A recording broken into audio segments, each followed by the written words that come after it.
Welcome to Prithvi Kannada YouTube channel. ಇವತ್ತು fish sambar ಹೇಗ್ ಮಾಡೋದು ಅಂತ ನೋಡೋಣ. ಈಗ ಇದಕ್ಕೆ ಖಾರದ ಪುಡಿ, ಅರಿಶಿನ, ಉಪ್ಪು ಹಾಕೊಂಡು ಚೆನ್ನಾಗಿ ಮ್ಯಾರಿನೇಟ್ ಮಾಡ್ಕೊಳ್ಳೋಣ.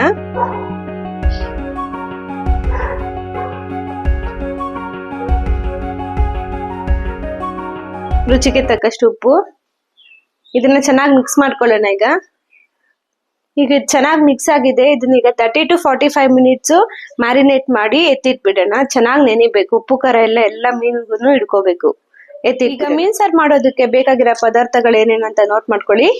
ಒಣಗಿರೋ ಮೆಣಸಿನಕಾಯಿ, ಚಕ್ಕೆ, ಲವಂಗ, ಮೆಣಸು, ಮೆಂತೆಕಾಳು, ರುಚಿಗೆ ತಕ್ಕಷ್ಟು ಉಪ್ಪು, ಖಾರದ ಪುಡಿ, ಒಗ್ಗರಣೆಗೆ ಎಣ್ಣೆ, ಹುಣಸೆ ಹಣ್ಣು, ಈರುಳ್ಳಿ, ಬೆಳ್ಳುಳ್ಳಿ, ಶುಂಠಿ, ಕೊತ್ತಂಬರಿ ಸೊಪ್ಪು, ಟೊಮೆಟೊ, ಕೊಬ್ಬರಿ. ಈಗ ಇದನ್ನೆಲ್ಲ ಗ್ರೈಂಡ್ ಮಾಡ್ಕೊಳ್ಳೋಣ. ಗ್ರೈಂಡ್ ಮಾಡ್ಕೊಳ್ಳೋಕ್ಕೂ ಮುಂಚೆ ಇದನ್ನೆಲ್ಲ ಡ್ರೈ ಫ್ರೈ ಮಾಡ್ಕೊಂಡ್ಬಿಡೋಣ. ಚಕ್ಕೆ, ಲವಂಗ, ಮೆಣಸು, ಮೆಂತೆ, ಮೆಣಸಿನಕಾಯಿ ಎಲ್ಲನೂ ಸ್ವಲ್ಪ ಫ್ರೈ ಮಾಡ್ಕೊಂಡ್ಬಿಡೋಣ. ಕೊತ್ತಂಬರಿ, ಪುದೀನ, ಟೊಮೆಟೊ ಎಲ್ಲನೂ ನಾನು ಹಸಿದೆ ಹಾಕೊಂತ ಇದ್ದೀನಿ. ಈ ಮಸಾಲೆ ಮಾತ್ರ ಡ್ರೈ ಫ್ರೈ ಮಾಡ್ಕೊಂಡಿರೋದನ್ನ ಇದ್ರಲ್ಲಿ ಹಾಕೊಂತ ಇದ್ದೀನಿ. ಇಲ್ಲಿ ನಾನು ನೀರ್ ಬಳಸ್ತಾ ಇಲ್ಲ, ಅದ್ರ ಬದಲಾಗಿ ಹುಣಸೆ ರಸನ ಆಡ್ ಮಾಡ್ಕೊಂತ ಇದ್ದೀನಿ, ಮಸಾಲೆಗೆಲ್ಲ ಚೆನ್ನಾಗಿ ಹಿಡಿಯುತ್ತೆ ಅಂತ.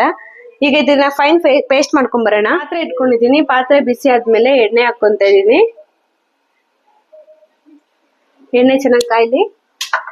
ಎಣ್ಣೆ ಬಿಸಿ ಆದ್ಮೇಲೆ ಗ್ರೈಂಡ್ ಮಾಡ್ಕೊಂಡಿದ್ದ ಮಸಾಲೆನ ಹಾಕೊಂತ ಇದ್ದೀನಿ. ಹಸಿ ಸ್ಮೆಲ್ ಹೋಗೋವರೆಗೂ ಇದನ್ನ ಎಣ್ಣೆಲೆ ಫ್ರೈ ಮಾಡ್ಕೊಳ್ಳೋಣ.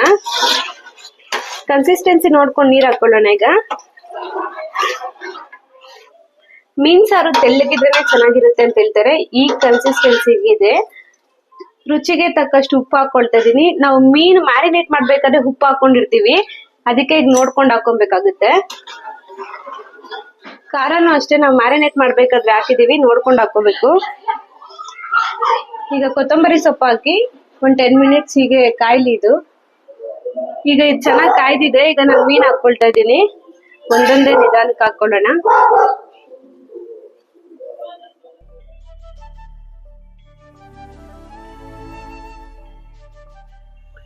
ಈಗ 5 ರಿಂದ 7 ನಿಮಿಷ ನಾವು ಮೀನ್ ಹಾಕೊಂಡ್ಮೇಲೆ ಚೆನ್ನಾಗಿ ಬೇಯಿಸ್ಕೊಂಡಿದೀವಿ. ನೋಡಿ, ಚೆನ್ನಾಗಿ ಬೆಂದಿದೆ ಮೀನ್. ಈಗ ಮೀನ್ ಸಾರು ತಿನ್ನೋದಕ್ಕೆ ರೆಡಿ ಆಗಿದೆ. ಈಗ ಮೀನ್ ಸಾರು ಚಪಾತಿ ಜೊತೆ, ಮುದ್ದೆ ಜೊತೆ, ರೈಸ್ ಜೊತೆ ಎಲ್ಲಾ ಜೊತೆನೂ ತಿನ್ಬೋದು. ನಾನ್ ಮಾಡಿರೋ ಮೀನ್ ಸಾರು ನಿಮ್ಗೆ ಇಷ್ಟ ಆಗಿದ್ರೆ ಲೈಕ್ ಮಾಡಿ, ಶೇರ್ ಮಾಡಿ, ಸಬ್ಸ್ಕ್ರೈಬ್ ಮಾಡಿ. Thank you.